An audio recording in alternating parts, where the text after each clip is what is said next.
Politics and Culture of the Nation-State, Chapter 22. In 1859, the name Verdi suddenly appeared scrawled on walls across the disunited cities of the Italian peninsula. I guess no one wrote them there if they just suddenly appeared. The graffiti seemed to celebrate the composer Giuseppe Verdi, whose operas made him a special hero among Italians. Okay. His stories of downtrodden groups struggling against tyrannical governments seem to refer specifically to them. As his operatic choruses thundered out calls to rebellion in the name of the nation, Italian audiences were sure that Verdi was telling them to throw off Austrian and Papal rule and unite in a nation, the ancient Roman Empire reborn. This is a lot of weight held on seemingly out-of-the-blue graffiti.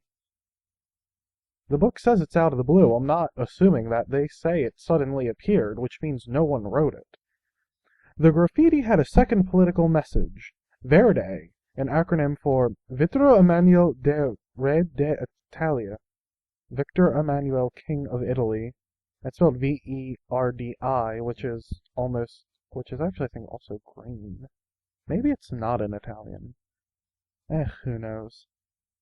Summoned Italians to join together under Victor Emmanuel II, King of Sardinia and Piedmont. The one Italian leader with a nationalist, modernizing profile. The graffiti did its work, because if the graffiti didn't, it wouldn't get paid, and then it wouldn't be able to magically appear on walls. And the very next year, a united Italy emerged, formed by warfare, popular uprisings, and hard bargaining by realist politicians. In the wake of the failed revolutions of 1848, European statesmen and the politically conscious public increasingly abandoned the politics of idealism in favor of realpolitik, a politics of tough-minded realism aimed at strengthening the state and tightening the social order. Realpolitikers.